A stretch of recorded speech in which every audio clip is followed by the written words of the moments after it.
Missed an episode of your favorite podcast? Choose from over a decade of content in our archives, not just the latest episode. All free at GCNlive.com.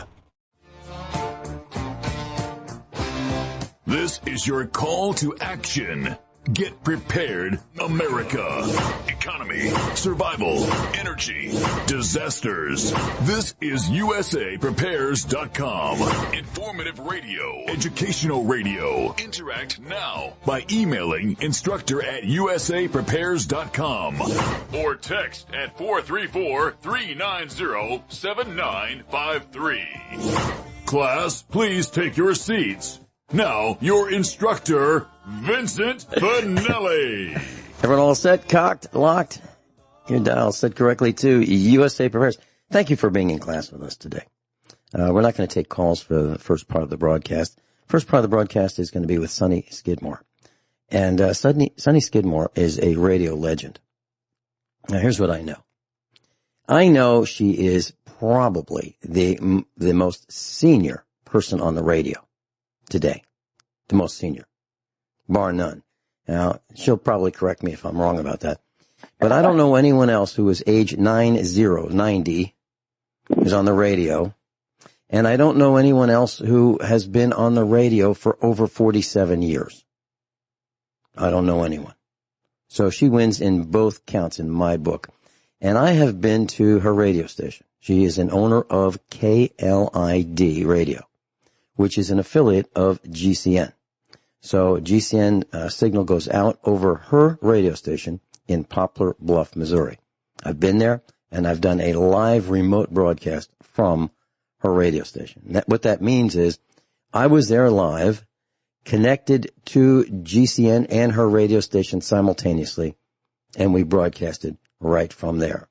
And you were able to hear it years ago live when we did it, and her audience in Poplar Bluff, Missouri, and the surrounding area was able to hear it. Welcome, Sonny Skidmore. Well, good morning, Vincent. Thank you for having me on your show. Well, it's an honor, Sonny. Did I say anything? For me too.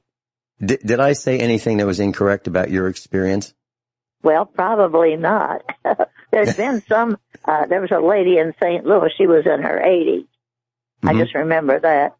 She was a mother of somebody that owned the station, I think. Mm-hmm. Mm-hmm. Well, you've gone past that by 10 years and still going strong. Now, I was mentioning to Jason, our engineer, that I called yesterday and I talked to you. And you said you were expecting a call back from Adam Miller, who is a GCN employee, and you were working on getting the presidential debates lined up so you could broadcast that on your radio station. And the reason I'm mentioning that, Sonny, I'm mentioning that because you're working from, distance working. You are not at the station. Do you want to share why? Well, I was in a small accident and got to a hospital. And from that, I am now in a nursing home. And I was going to leave a few times to another, like assisted living or something, or go back to my own place. But here was the problem. The virus was getting pretty bad around here, and the place I was going to go to had two people with it, and I didn't know that at first. So just luckily I didn't go that one day, and then I found out one person had died there, then later on another person. So it's pretty scary to go somewhere with this virus around. And in the place where I am, there was no virus here for a long, long time. And then all of a sudden, some lady that worked here contracted the virus, and that it didn't just scare us up so much, but about maybe 8 or 10 people quit. They were scared of it, and then we all had to take a test, and mine came out positive. And I think it's because the nurse that did it, she had just come in, and the administrator said, you can pick your own nurse. Oh, I said, I want Mary. So she comes up probably without much of an instruction. She just goes in your nose like once, kind of. They were supposed to go 3 times. And so then mine was positive along with another person that took it that same day. So we ended up in isolation for 14 days. Then, of course, we had 2 more tests, and they were negative. And now I'm back at my own room after those 14 days, and I understand that, we took another test. Mine was negative again, but I always worry that they don't do it right. But I've had a couple of nurses that would count 1, 2, 3 for each side of your nose. And then now one other nurse said, oh, just so you get one side. She did 4 times and everything else, but apparently that came out all right. But you have to at least do more than one, I think. But anyway, now 4 people have contracted that virus, and one that I used to talk to quite a bit, we'd watch TV down there at the living room, and he is in the hospital, and I hated to hear that. And then there's 3 more that are sick as far as I know. But that's, then the person who was ill is back.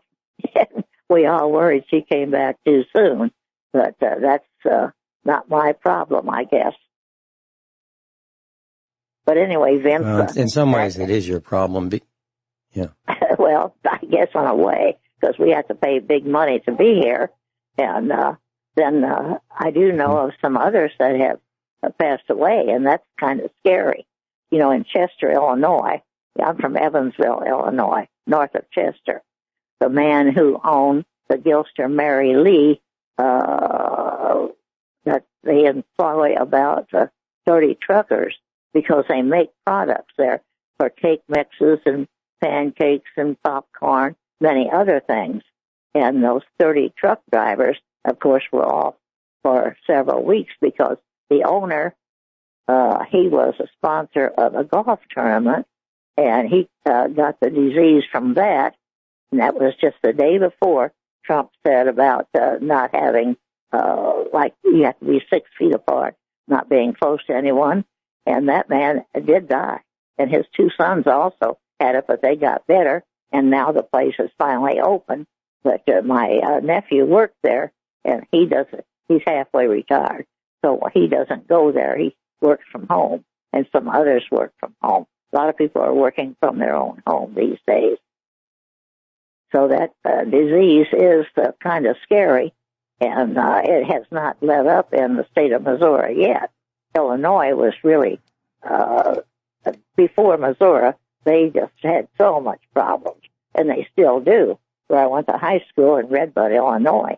Now, they had almost a lockdown for everybody except if they were drive-through restaurants. And my cousin told me that things got bad, and they had the same thing again. The restaurants don't open. Everything is just like you can't go places. A lot of them are closed except grocery stores. And at one time, you had to call your order in, and they brought it out. So I don't think things are letting up just too much. And I don't know what's ever going to happen to all of this. I'm pretty old, and I've never heard of anything like this in my entire life, all over the whole world. Sonny, still there are people who say that this is... Yes, I'm here. There are people who say there's that... a little silence there. You never know about these cell phones. I have problems sometimes. Well, I'm listening intently to every word you've been saying. Well, and Sonny, there are people who say that this... Well, that was my question. There are people who say that this virus is not real, it's fake, and so forth. They say... I can tell they you use it is words not fake. And you can tell us that it's not fake how?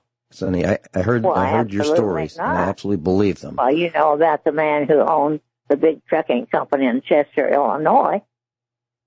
The whole front page of that local paper was his story, how he had, he suffered quite a bit. He had a ventilator and all kinds of stuff, and but he just didn't make it. He was 85 or 86, but he was still going strong before that. And his 2 sons were younger, and they survived, and I presume they're carrying on the business. And there are... well, there are people who say that... There are people who say that, you know, you succumb to this if you have other underlying illnesses. But I'm here to say pretty much everybody has some underlying condition. Everybody. Well, even if Whether you it be, don't, it's obesity, possible to get that. Some people have better even immune infants systems. have gotten it. And Vincent, I think that virus has, maybe, what do you call it, has gone into various other phases. Some, it might have mutated where some are worse than others and some aren't very bad, or maybe it's the person's system. Some people don't have a disease as bad as others, and like you said, underlying conditions causes some people maybe to pass away because there's other things like you might have diabetes very badly or something else, and then they can't take everything their body gives out. And that's just the way it is. But believe me, it's very real. What? And I even know people So, who I Sonny, went to high let's school say... with. I'm sorry? Tell us Go about ahead. that. Well, I said there's You people said that people you I went to high school with? They have had it, and like some of those people have passed away. Mm-hmm. Very, very sad. So, Sonny, Well, if let's say someone you're in a facility right now where you're getting skilled care to help you walk and so forth. Yeah. Yeah. Well, I made a big mistake. That's another story. When I got in here, this one doctor said, because I had an infection in my legs, if you don't let me cut your legs off, you're going to die. Well, you got 3 days to make up your mind. I waited to the very last, and I should have, well, the doctor that I had before had retired, so I kept thinking, who am I going to call? Who am I going to call? Well, I should have called the man who worked for me for 20 years. He said he knew that he could get somebody else, and I should have just, I don't know, I just couldn't think properly. I got scared, I guess, and I let the guy do it, and I've been sorry ever since, because I've had others tell me, oh my gosh, all you needed was antibiotics, and they're such strong ones today. But now I have to put up with all of that, and I was very disappointed in the doctor. Some of his remarks and stuff. When visitors come to your facility, the nursing facility where you or where you're temporarily staying, until there's another path and it lets up where you can go to another location or go home. What is it like when visitors come? How does a visitor see someone in the facility? Visitors cannot come in here even before they had the virus at this place. They had to go to the outside to a window, and then the person that they were talking to, their daughter or whoever it might be, had to come to the inside to that same window, and they'd have to be 6 feet apart, and they could visit with the window open. And they would have to visit their relatives or friends from inside to the outside. No one was allowed in like that, and they still are not. We're going to commercial break. We'll be right back with Sonny Skidmore. Class, Sonny Skidmore is with us, and she's the owner of a radio station in Poplar Bluff, Missouri, and that radio station is an affiliate of GCN. And USA Prepares has been on that radio station for years, as well as we've broadcasted live from the radio station. And what you're hearing is two stories simultaneously. One is a story of perseverance and overcoming a serious situation. And the other is COVID-19 is real. Oh, Sonny, absolutely. we're talking about visitation at your nursing home, which is probably not very different from other nursing homes. No, and it's about the same. My older sister's in one. She had a slight stroke, and she ended up at a nursing home in Redbud, Illinois. And so they didn't have the virus there, but they finally got 2 people with it. It took a long time, especially when people when the administrators are very, very careful. In fact, when people applied for a job before this virus hit, the administrator would go outside to interview them, and then if they were worth having, then they got to come in later. And see, the people who work here, there are 4 different shifts, and they have to have their temperature taken when they come in, and it has to be you can't be 100.4. That is that's called a fever stage. It could be 99, but they don't like that. That's kind of like a low type. So usually it's 98 something.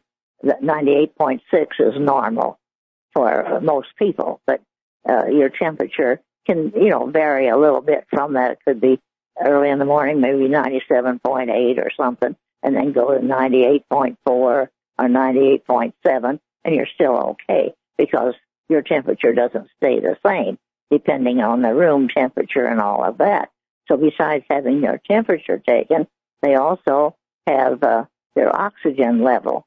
That's a little gadget they put over your finger, and it'll tell what it is. That should be 90 up to 99. And most of the time, mine's like 96, 97, 98, or 95. And that's the way most people's are. But even if it's 90, you're still okay. So the oxygen level on that, and then when you are isolated, they take your blood pressure too. But mine has always not been very high, so that's always okay too. So all of these, the temperature and the oxygen and your blood pressure, mine was always okay, and it has been okay ever since. But since some people got this virus, it's kind of scary because your CNAs, those are certified nursing assistants, they're here round the clock, and so are nurses. And, of course, they wear all kinds of covering. They have a mask on all day, which is very difficult to wear all day. You're breathing some of your own air back in. And then they also now have a plastic covering over their face. So there's 2 different things they have to wear. And then if they come up where people are tested positive, they have a plastic outfit on. So they are very careful about everything. But I guess it's, and they sanitize, there's like, on your walls going down the hallways, there's like I guess it's extra wood, and they sanitize that every day. And they come into the rooms, sanitize the doorknobs. When I was growing up, I was always scared of doorknobs because you didn't know who was touching them. And some people thought, you've got an obsession or something. Well, now I see them. Michael Savage used to say he would put a piece of paper on doorknobs and then throw it away. Well, anyway, they sanitize all the doorknobs every morning. And then when the cleaners come in, they do it all over again. And they're very careful about your floors.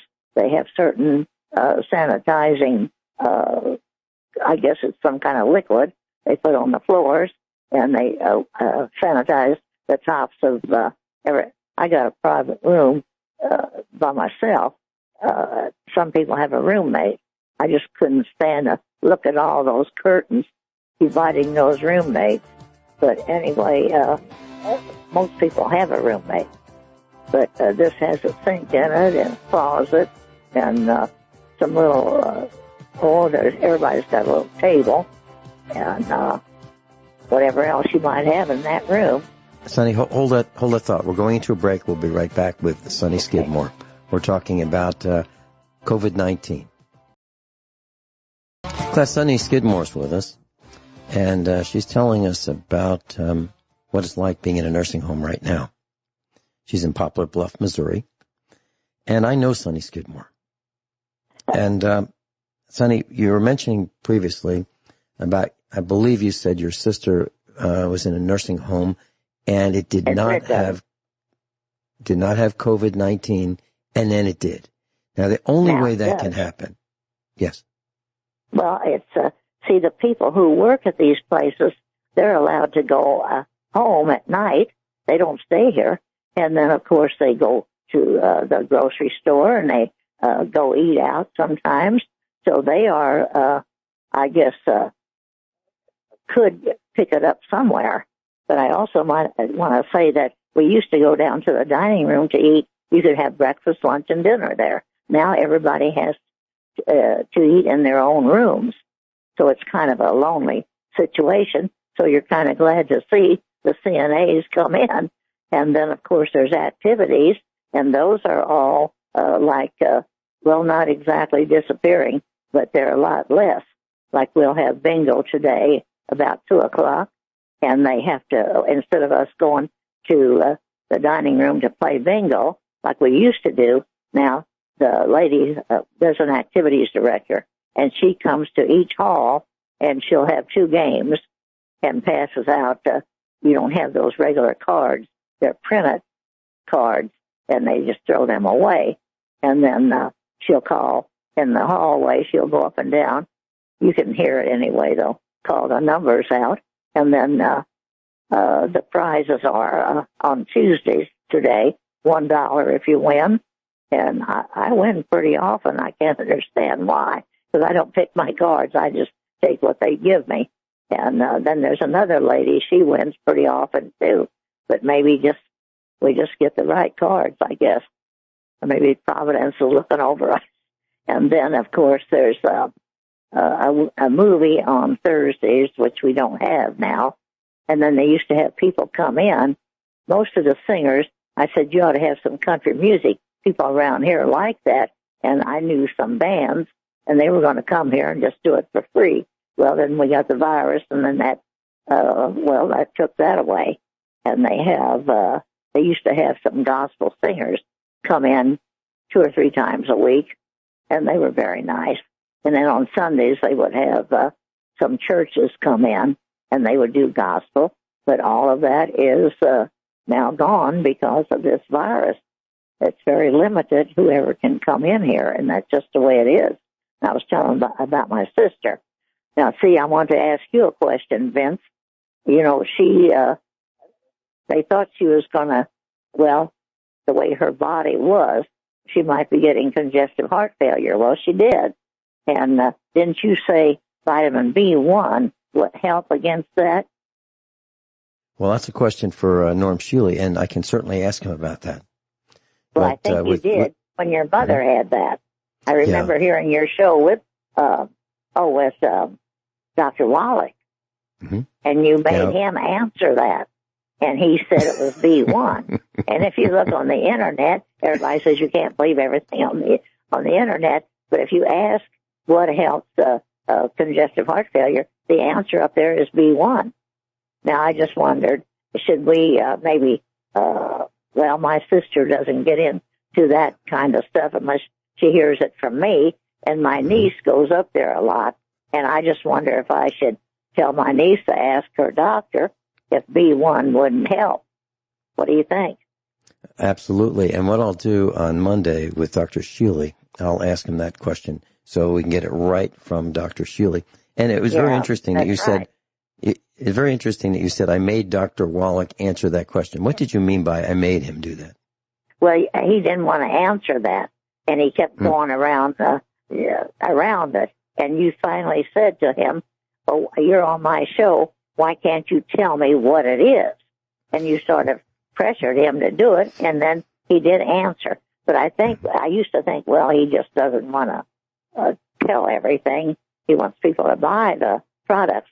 But then I got to thinking, see, if you tell that and the FDA finds out that you said that without qualifications, many times doctors get in trouble. They have to be careful how they word things. Mm-hmm. That's right. I write an article for the Black River Times, and I get my information from the doctors on GCN. I've asked them if I could do that, and they said, oh, yes. And then when I write under my picture, we put a thing where it's from, which doctor, and the times they're on, a KLID, and all of that. So they get publicity with it. And then I go ahead and I write down what I hear, and then we publicize that. And at the end, I always say, this information is not to take the place of the advice of your, we don't just say we put of your medical doctor. And see, that way you are covered.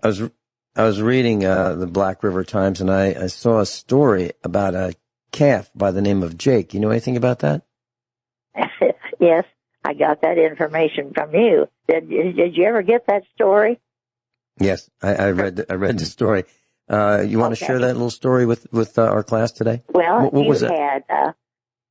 You raise cows, and anyhow, there was a little calf that didn't have a mother, and so you brought it up to your house in the yard, and it was tiny, about the size of one of your big dogs.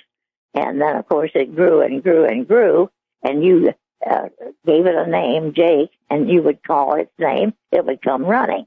And they do here, you know. And then you said that little calf liked tomatoes, and when you said tomatoes, it came running, and you would put your arms around its little neck, and it was a little pet. And then it got bigger and bigger and bigger. Pretty soon you want to take it out with the other cows, but this little growing up calf, now a big cow, didn't want to stay with him. He wanted back in the yard. You brought him back, and he wanted to go to your house, so he slept on the porch.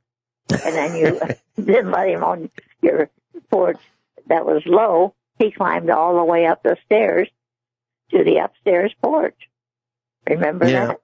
Yeah, I remember that, and we have we have proof that he slept on that on that porch, because we'd have cow poop on the porch. But yeah, that's absolutely correct.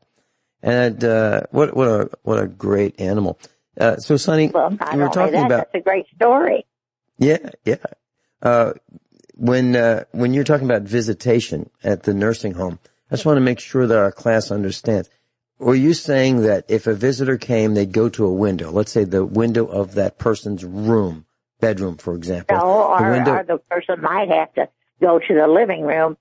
Every room may not have the available window, so they go down to the living room in their wheelchair or whatever, and they have to be close to the window, 6 feet away, and then that other person who visits them goes to the outside to that same window, and they talk.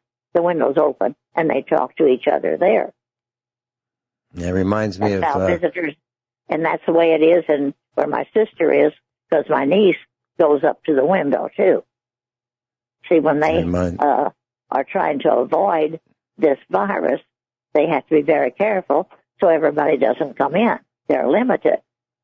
There's a doctor comes here once a month, and he doesn't go into the rooms anymore either. Wow. Some of those doctors are a little afraid for themselves. Sonny, so let me ask you this. So you are in the epicenter of this in terms of being in a nursing home.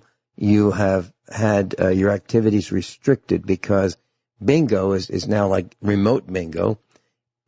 Seeing a family member or a visitor is like going to confession in the Catholic Church, where the priest is in like one little room, and you're outside that room, or you're in another room separated by the wall, the window. Yeah. And would you, if it were your call, if you were the administrator and you had total power, would you say, the heck with these rules, we're just going to open up, let family come in, let visitors come in, let the truck drivers deliver the food without any precautions? Or would you keep it the way it is? What would you do if you were in charge? I would keep it basically the way it is, because who wants more and more chances of contacting that virus? It's pretty bad. People suffer a lot, and some don't, but many of them do, and they pass away. How would you like to have a ventilator down your throat? They say that's pretty bad. Well, that's right. And I was talking with the scheduler. We got a call for a routine checkup at our house. One of our family members, it was Mrs. Finelli, and they said, geez, it's been a year and a half since y'all been here. So, we've got you scheduled for like Wednesday or something like that. And, so I said, we'll get back to you. And so Mrs. Finelli, canceled the appointment. She wasn't going to go. And she's fine. There's no reason for her to go. But well, they try the to risk, check to see if you had were positive or something for the virus. well, no, she went in for, she had, a bronchial problem, and, they checked her and they said, well, we'll come back in a year. Well, the year expired, and then it was a year and a half later, they said, hey, you're overdue. And, how they call you and they have these, computer calls that says, hey, you're scheduled for an appointment, press one to confirm. You have to be worried about those calls. Yeah. So, she didn't get the call saying her appointment was scheduled, and so she didn't do anything about it. And then they said, oh, well, it's 6 months late. Come on in. And so she said, she called back later and said, no, thanks anyway. Appreciate it. I don't need to come in. But the point is, when I was talking to the gal on the phone who is the scheduling person for this particular clinic, which is part of a hospital, a very large hospital in Missouri, I asked her, I said, off the record, is this thing real? Is this COVID-19 real, or is it a fake? And she said, oh, it's absolutely real. And she mentioned that she was in the elevator with a doctor, and the doctor was going to the ward or the wing of the hospital where the COVID-19 patients were.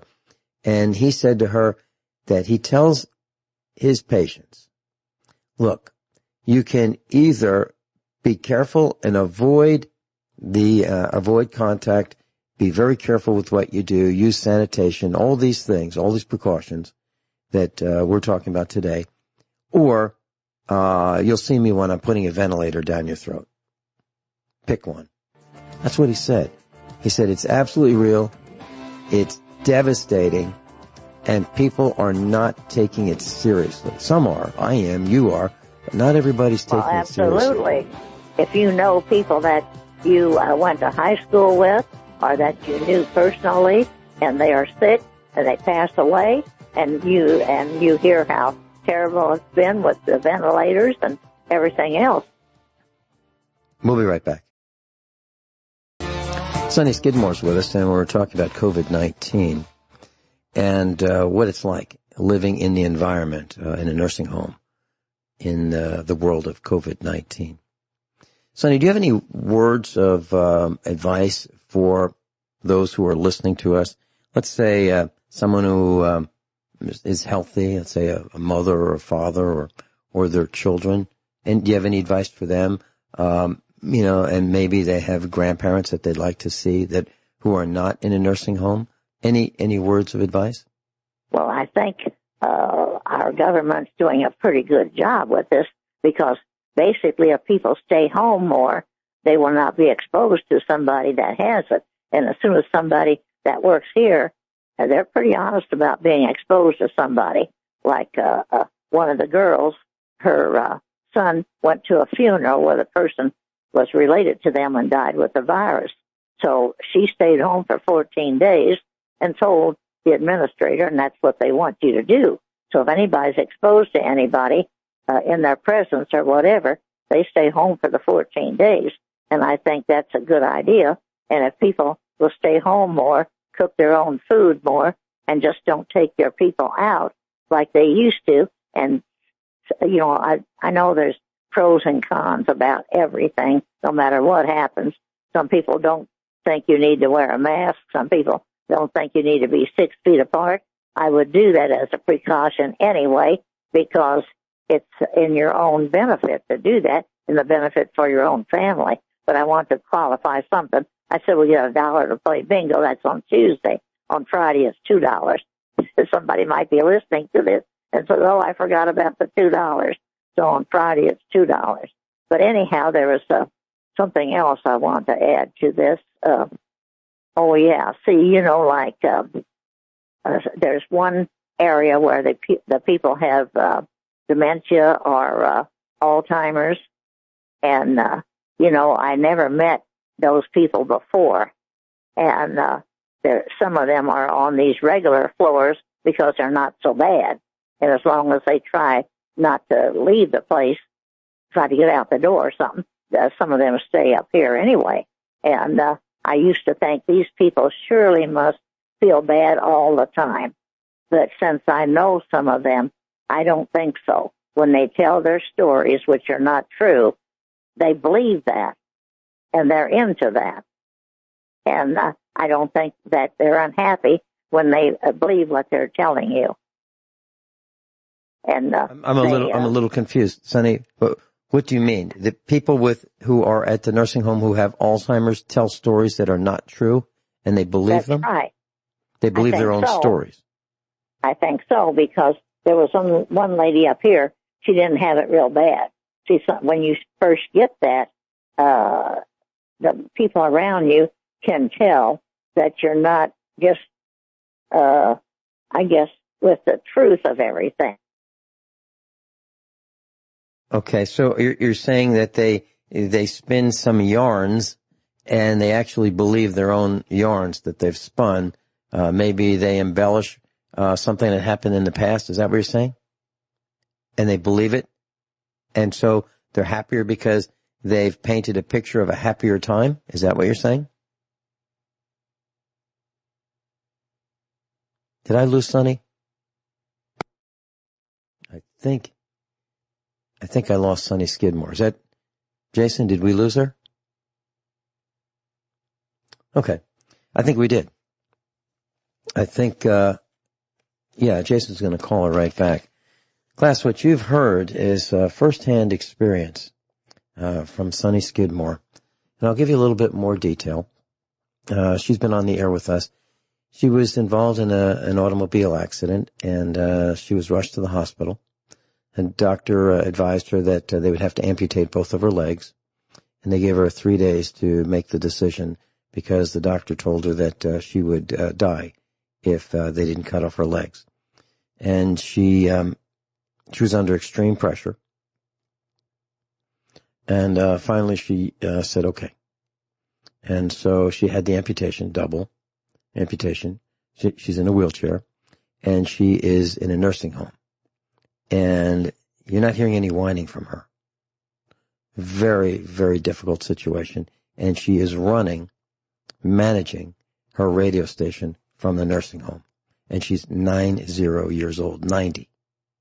And I don't know anyone else who has that much determination, that much drive, that much desire to make the best of it.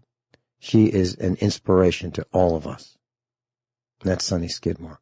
I know her personally. I've been to the radio station. And she's a true inspiration to all of us.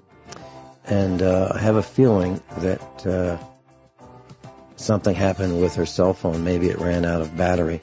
Jason, you have her back? Great. Yeah, I think so. Sonny, do you want to come back with us for the next hour? Well, I don't know if you've got any more questions, but I guess you're going to watch the debate tonight. You were mentioning Alzheimer's. The Alzheimer's show? Well, those people that have that, they'll tell you little things like, my daughter's coming, and she does this or does that, and I've got, and that may not be all true. Hold that thought. We'll be right back. Everyone all set? Hour number 2 of USA Prepares. Sonny Skidmore's with us. And she's an owner of a radio station in Poplar Bluff, Missouri, KLID AM 1340. And AM 1340 in Poplar Bluff is a local radio station, and it focuses on a lot of local events, so things that are happening in the village. And Sonny Skidmore is an on-air personality. She runs the radio station, manages it, and she's not an absentee manager. She is a roll-up-the-shirt sleeves manager. She contacts advertisers. She does scheduling. She does program management, and it's a lot of work. And right now, she's doing a lot of those activities from her nursing home room. Sonny, you're absolutely right. If I wouldn't be, see, I keep up with all our advertisers and change their ads every time. I'll make certain calls. I've known them for so long that I usually know when they have to change something, or I call them to make sure that we still have the right ads going. Because if I wouldn't do that, it would never get done. I do that on the phone, and they would just as soon use the phone now anyway, and all the time, because most of these people are pretty busy. But I was going to tell you, Vince, do you have others scheduled for now? If you do, I don't want to get into their time.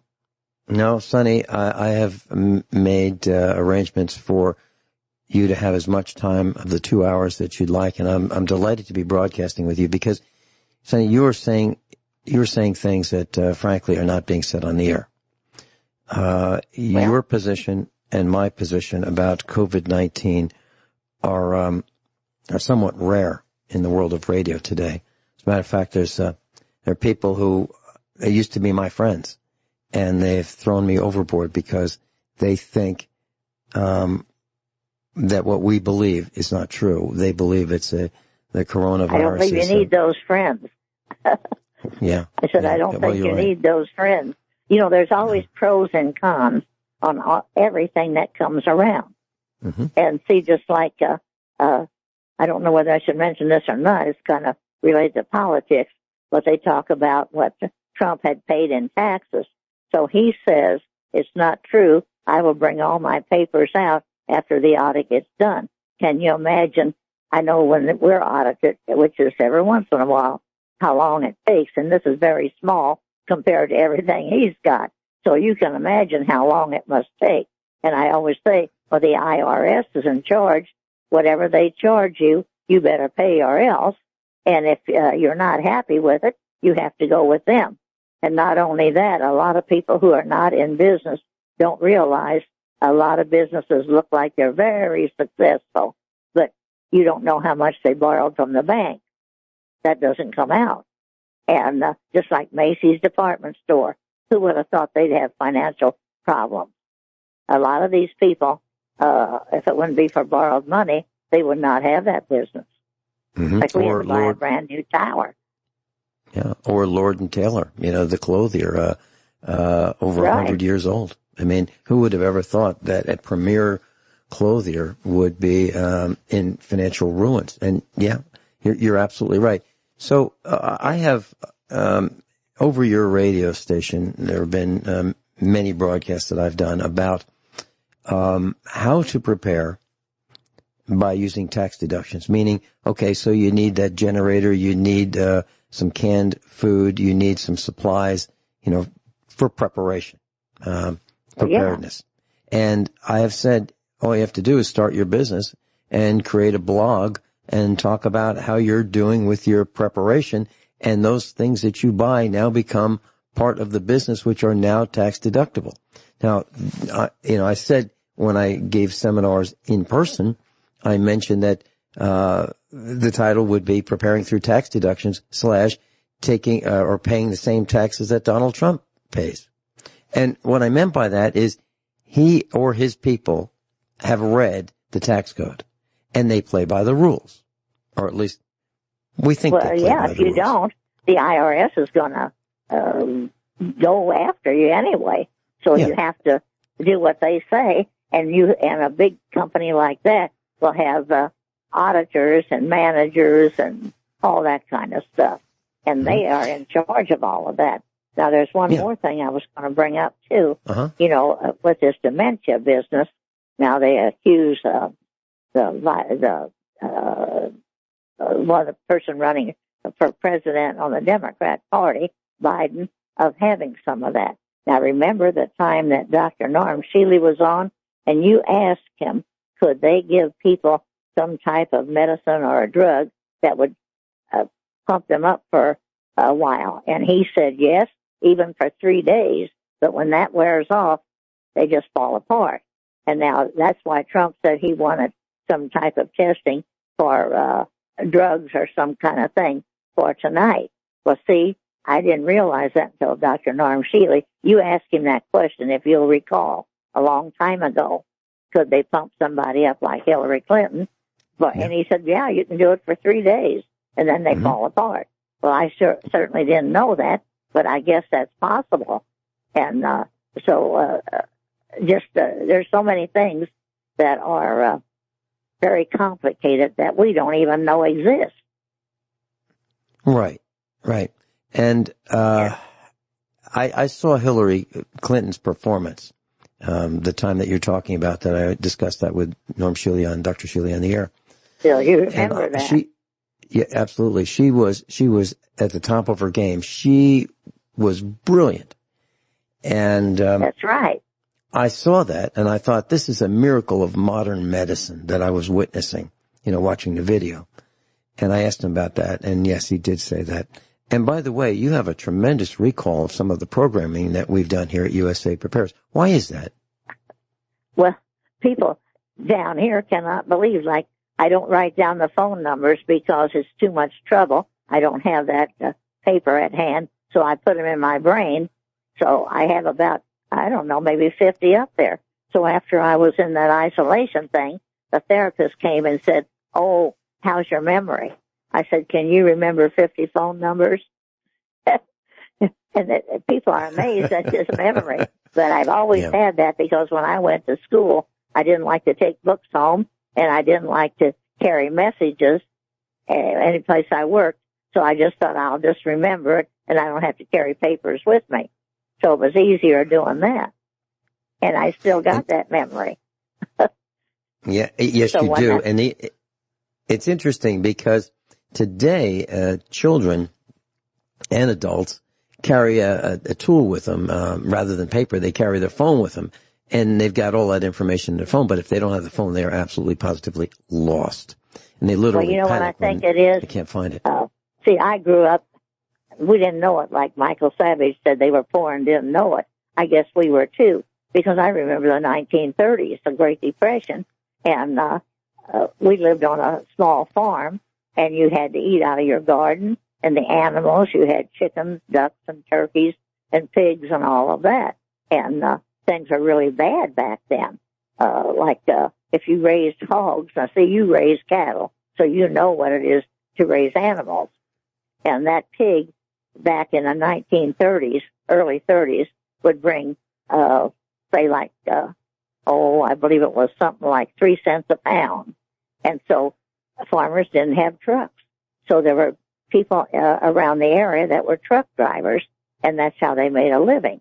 So when you raised those pigs, and they got to be 150 pounds, first of all, you had to get the truck driver and pay him to take them to, it was East St. Louis stockyards then, for people in Missouri and Illinois especially. And then when you got that pig there, somebody had to sell it, and that person got a commission, and then they took it to St. Louis to the packing companies. So basically you were eating pigs and food from Missouri and Illinois in your local place. And so anyway, think about a 150-pound pig, 3 cents a pound, $4.50, right? Well, you fed that pig corn, you took care of it, you don't even count your time, and paid all of this out, you had nothing left. You might even be in the hole. So, but see, things have changed. That's what the Great Depression was like. And not only that, people who lived in the town, they didn't have the facilities like people in the country. And so many of them looked very thin. And they got clothes given to them from other people. And some people sewed a lot because it was a lot cheaper than buying clothes. Well, think how things have changed. Just from some things have changed too. Some things have changed. But see, I think people were healthier back then because you weren't eating processed foods, and you were eating out of your own garden, and you didn't have Roundup in your seeds. So see, and I think that helps your mind. And there's all kinds of food that will help your mind. You know, since I don't have to go to work every day, I listen a lot to talk shows and the news, and you learn a lot from, and it used to be your MDs, your doctors, couldn't talk about foods that would help you. Now, Dr. Asa says food is your best medicine.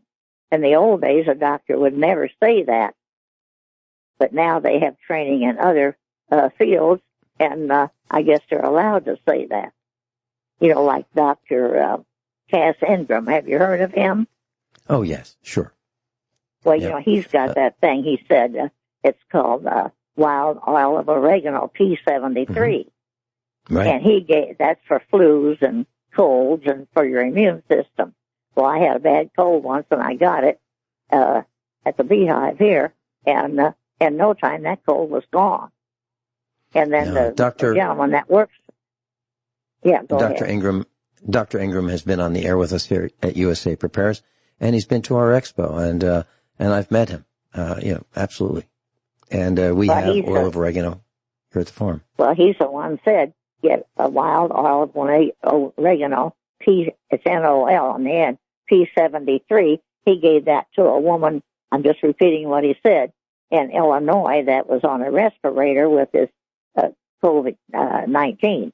And anyway, she got better, and he also gave it to another person that he knew that had the virus, and that person got better.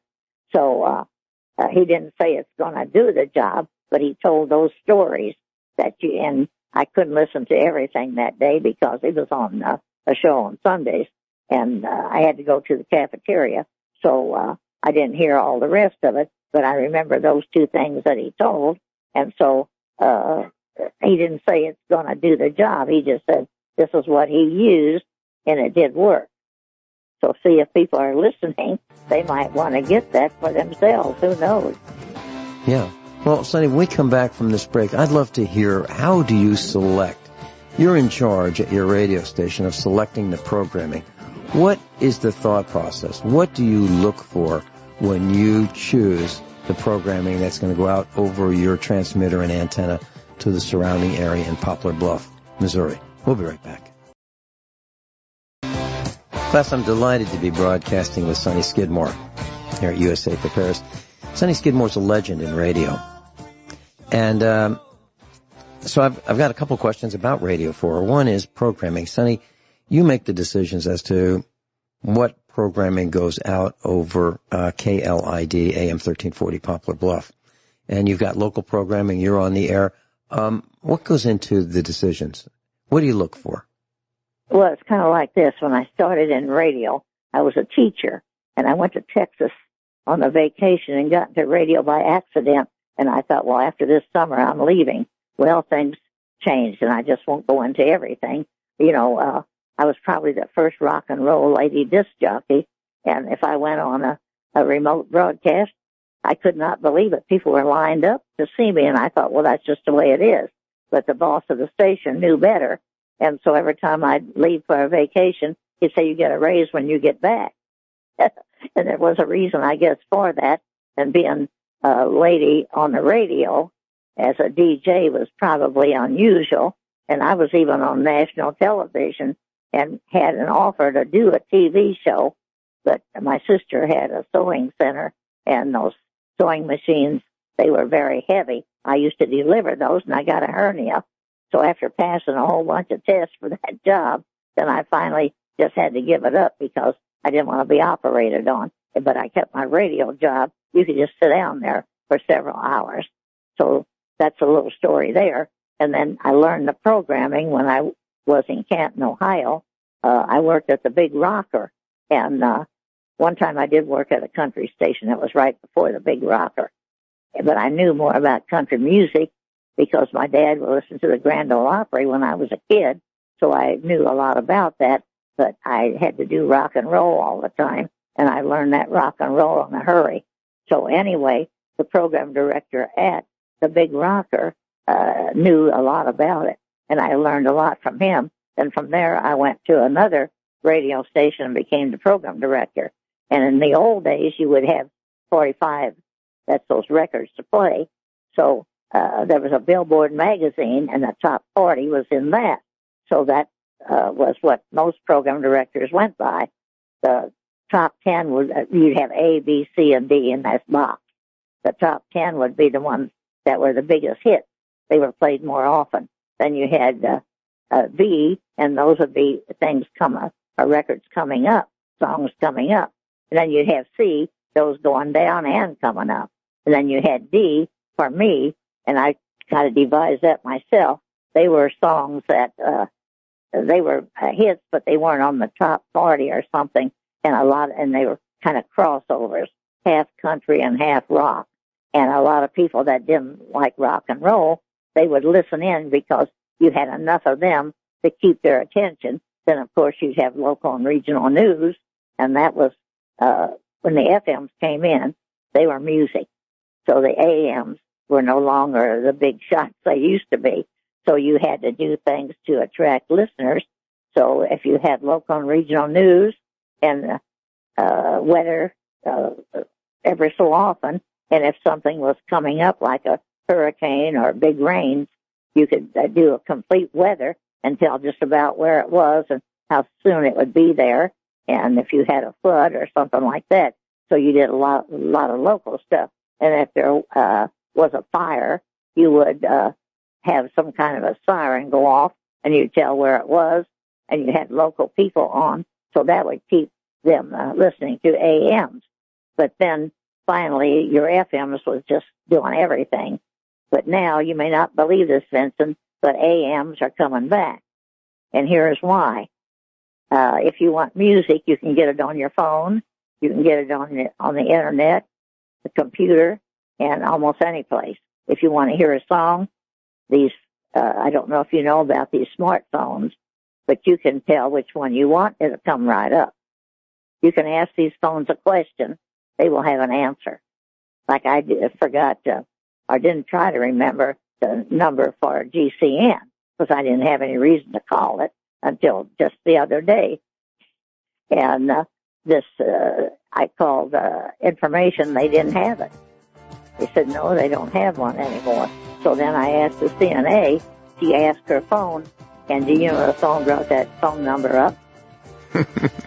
Did you know that's all possible? Absolutely. Absolutely. And that's why people don't know too much, because they depend on their phones for everything.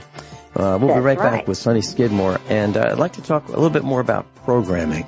So what goes into what you've selected for KLID? We'll be right back.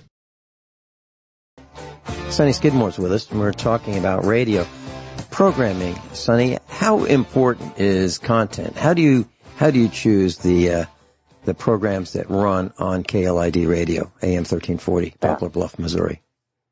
Today is a lot different than when I started, because things changed. 45s were out, CDs came in, and then after that, your computer. So everything's computerized today. Your ads are from the computer, and so is all the music. And you don't find DJs with experience anymore, because it's not like it used to be. They don't have the fun because you're so busy from one computer to the next. Like we got 3 that you work with, and so you can't be cutting up and having a good time. So there's less DJs than there used to be. In fact, you can't even find one with experience, because it's just not the fun it used to be. But anyway, then when we would watch the award shows, you had country basically by itself, rock and roll and whatever else. But now, for a long, long time, you might have Loretta Lynn and some big rocker given an award together. So these people learned to know each other, and people learned to know there was just not one type of music. So more people today like a variety of music. So then that had a lot to do with your programming. And so then we kind of had a variety. We didn't just have rock and roll. You'd have crossover countries, and sometimes if they wanted to hear a real dyed-in-the-wool country, you would play it. And that got to be more and more the way things were happening. And then for today, we mix it up whenever we're on the air playing music, but talk shows came in, and they became the big thing for AM radio, and that brought AM back. You know yourself, you were a talk show with USA Prepares on our own radio station, along with Sam Bushman. He had his show, and then you had Alex Jones. At first, we didn't have all of those, because you went from one, we had a certain type of network on. Well, then sometimes something happened to that. You went to another one. Finally, we got to GCN, which I think was the best we ever had because they had the biggest variety to offer. And you didn't have to have so many people at the station. And now everything is computerized, and you have automation. And that automation is $125 a month for us, but it saves. You cannot believe how it works. When we do the Missouri State University Bears, or Mizzou, or even for the Mules, the Mules was a little different, but for the Missouri State, the college games, you program all of that in that automation and the ads along with it, and it works better than anybody sitting there doing it by hand. You just cannot believe how beautiful it is, and it saves a lot of money. Instead of paying minimum wage for 4 hours for every game, you got that automation that you pay once a month. And we do a lot of that now. We have Missouri State on, and of course, they've had a lot of problems with this virus. So some of those games are going to be the football. Some of them are going to be held in the spring and not in the fall. And then the schedules have been slow coming, and especially basketball. That sometimes we don't even have that yet, but we will get it. They expect to run the basketball. To see these people are close together, especially in football. And even your national games have problems. And so then the Mizzou games are put on that automation, and you can put all your ads on there and your music and everything, however you want to do it. And the talk shows are on there. So you have very few people at the radio station, maybe only one. Mm-hmm. And so that's the way it goes today. When I was at college, I was engineering for a broadcaster at a college radio station, and it was a lot of fun. I mean, we're talking back in the early 70s. Yeah, and it was fun. Up and had a good time. It was really an enjoyable thing. It was playing records, talking, laughing, and all that. And that's why enthusiasm. People listen to you. They want to hear that you entertain. They could hear your enthusiasm, and the fun that you were having came right through the microphone, just through the intonation. And you're right. I don't hear very much of that anymore, because of, automation. It's just one guy or one gal doing it, at the radio station. Sonny. Well, then see, you started mixing music because, like, you might have Loretta Lynn, I told you, with some hard rocker, and people learn to appreciate all kinds of music. So now we just mix it all up. If they have a request, we try to put that on. You might have a hard country, and then you might have a medium rock or a hard rocker or an R&B or something like that, all mixed up. And that you can even buy programs that are mixed like that. In the old days, if you bought a program and they sent you the music, it would either be rock or country or something else. And then finally they started mixing a little bit, and now you can get it all mixed, just like we do it. One of my favorite parts about local radio is sometimes it's called the Trading Post, sometimes it's called Tradio. Oh, yeah, we still have. We're the last one, I believe, in this area. Piedmont might have one that has, we call it Swap Shop. Yeah. That started back in 1961 when it sort of picked up since the virus came around. Well, it's so much fun because a guy would call up and say, I'm going to sell my lawnmower, and, it's a John Deere model LT 110, and I want $500 for it, and here's my number, and that would be the whole thing, okay? And then, we still do that. Uh-huh. And then the personality behind the microphone at the radio station would say, okay, he's got a John Deere mower, he wants $500 for it, here's the model, here's his phone number, next call. And a guy would have a washing machine, or a guy would be selling his car, or a gal would be selling, something that she had. And it was so much fun Because you never we knew. used to have, almost every radio station had that, but as time went along, callers were less. Some of these people passed away, and the younger people didn't have a lot to sell. And then you had the flea market, and you had the sale barn, and those were competitors. And now you can list it on your phone, you can list it on the computer and all of that. But since the virus came along, see, at one time in a half hour, we tried to crowd in 55 callers. And believe me, that was fast. But you limited the my items that they put on. And now we don't limit them anymore because you have less callers. And we're the last station in this area, and I think Piedmont still has it, with the swap shop. And it's picked up because people don't go to the flea market and the sale barn because of the crowd. And so there's more and more people calling in. And ours happen to have enough callers to keep going because it was an old one to start with.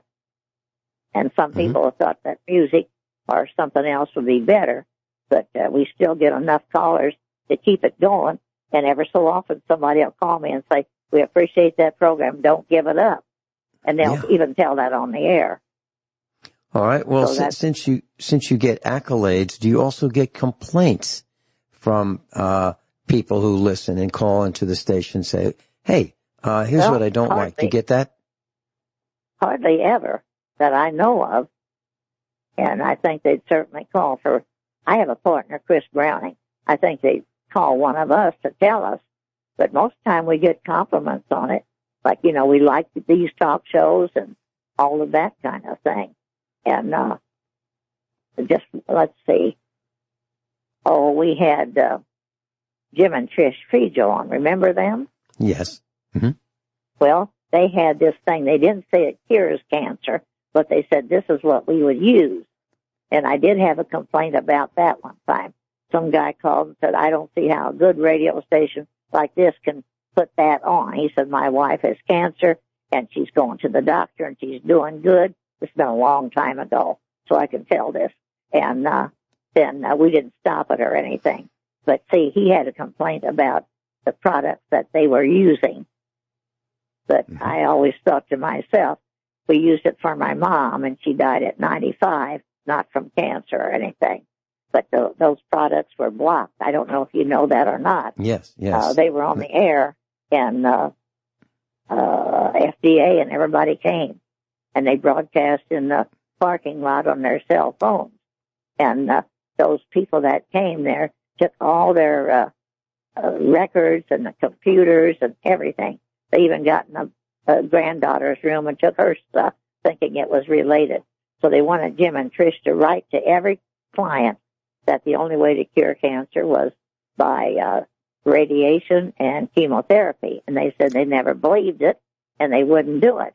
So that Jim Fijo spent 1 year in jail, and I just haven't heard much from them since. They used to write or call once in a while, but I don't know even how to get a hold of them, I don't think. I don't know if these items were completely done away with or not, but they were blocked for quite a while. What kind I don't know if they still or not. What kind of complaints did you get about USA Prepares? Nothing. Never.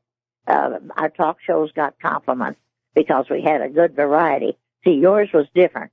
Some were about medical advice. Some were on how to fix something, or maybe, let's see, what else did we have? Foods. And see, yours was about all kinds of things that most people, maybe not everybody, but no matter what kind of information you had, it may help a certain amount. And maybe the next time it would help a different person to do things and save money on their own. Remember all those different items that you had on? Sure. And, well, we missed your show, and maybe someday you'll get back on GCN. Well, we're on GCN. Here's what happened. So for the class, if you want to know what happened, GCN advised all of the broadcasters, and there were 87 of us at one time, that there would be a fee to be on the satellite. And I just said, I can't do it. We don't have any advertisers. Well, you weren't the only one. Quite a few people quit. It's limited now with who you can even put on. Yes. There's not that big a choice. And it was $6,000 a year to be on the satellite. And GCN decided that I think they like the content of what we're doing enough and so well that they've kept us on, even though we haven't paid the required $500 a month or $6,000 a year to be on the satellite. So because we're not on the satellite, KLID and other radio stations use the satellite feed with their automation system to pick up the broadcast. And because we're not on that particular satellite that GCN uses, we can't be picked up. But they say that they're working on a over the internet method that will be free, and they'll put us on that, and that may happen. Sonny and I'll be right back after but these we two need short. to find out how they can listen to you. So if somebody wants to hear your program, we'll talk about that later. Okay, we'll be right back with Sonny Skidmore. So, if you want to listen to USA Prepares, there are two real easy ways. One is to go to GCNlive.com, GCN as in Genesis Communications Network, live, LIVE.com. And you can click on USA Prepares. And there'll be lots of options. You can listen live, you can go to the podcast, you can download them, or you can go to, or you can go to YouTube and type in USA Prepares. And there's a Ron Gibson channel there, Ron Gibson, Gibson. He has been posting without commercials, with our permission and GCN's permission, the broadcast of USA Prepares on his channel. And he likes them so well, along with Alex Jones, that he posts them every day. And I really appreciate him doing that. And I know Ron Gibson. I've met him. Sonny, why don't we drop some names? I wanted you to tell how to listen to you, because we missed your show. Of course, there's a lot of them that are not on. The ones who stayed basically were those who sold ads. And see, they had income coming in.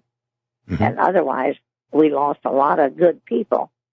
And they didn't want to pay well, you can't blame them. If there's no income coming in, do you want to put out $500 every month or however much?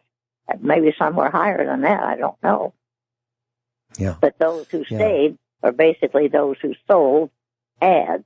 And, of course, we got some that have their own network. A couple of those. Yeah. Except for us. We don't. On other times. Once GCN gets on, well, then they just keep going all night. But anyhow, Vincent, I'll soon have to go. These CNAs are looking in here all the time. They're We've got about 3 minutes left in the broadcast. Can you make that? Okay. Well, yes, okay. I wanted to ask you this. You have met some greats in the music business. Would you care to drop some of those names? I think that our class would love to hear some of the people whom you've met. Well, Loretta Lynn and I were friends for quite a while. I met her down at Skidmore, Texas, believe it or not, at the big nightclub called the Roundup. And I met a lot of country stars there, including Tommy Cash. And he kept telling me, don't you promote me with Johnny Cash. He wanted to be on his own. And at the table where we sat that night, his sister, Joanne, was there. She was on her way to Nashville, and she married a preacher down there. And after the Grand Ole Opry, that preacher and her would always have a gospel program or church program. And she's still with that same gentleman. And then, of course, when I was in Canton, Ohio, I was with the press. So I met a lot of movie stars, and I didn't think too much about it. But now these movie stars, a lot of people don't recognize, like, let's see, there was Ethel Mertz. She was with Lucille Ball, and she talked about Lucille all the time. And Ann Miller, the dancer, when she came, after the show or after the play, we got a free dinner to start with, and it was just out of this world, very unusual. And then, of course, we stayed for the play, and then afterwards you got to talk to the stars. Ann Miller was a dancer, and she came down that steps in a real slinky outfit, all sequined, and she talked about Zsa Zsa Gabor all the time, and you could ask them questions. And then, let's see, who else was there? Oh, Jane Russell. We had a picture taken with her. Now, you might remember these names. A lot of young people today don't know who they were. Oh, I do. And Bobby Darin's wife, she was there, and some other guys, too, Van Johnson, and a whole lot more. But then in the country music field, let's see, there was a lot of them that I met. If I can just, some of them are no longer with us. But I worked in Nashville for a short time, and I said there wasn't any money in it, so I left. And one of my listeners, who's a truck driver, he's also got a program on Sunday. He said he was a stagehand down there, and he didn't make any money, so he left. But none of us stayed long enough. You have to stay maybe 20 years to make it, or 10 or 15. And I got into songwriting, and Jim Reeves wrote me a personal letter when I got home. He wanted to record Wishing Well. That was the first Wishing Well that was out. And I never answered it. I went back to college, and I think back, maybe I should have answered that, because if Jim Reeves recorded anything, it was always a hit. And I met, people like Kitty Wells and some of them, and Patsy Cline, and he was Ferlin Husky. He was from Missouri, but he was in the place where I worked. And Farron Young. Farron Young was one of the nicest guys you could ever meet. I could never believe that he killed himself. And his son tries to make it, but he can't do it. And Maury Robbins. Maury Robbins was some of those old country stars. They were real true blue guys. They wouldn't go out on their women or nothing. And I met some rockers. I don't care about to even talk about them. I want to get away from them. But maybe I met the wrong one. We're out of time. 2 hours. Okay. You and I thank you for having me. I was only going to stay a half hour. Remember that? I know. The time went by so fast. I tell you, Vince, it's wonderful talking to you.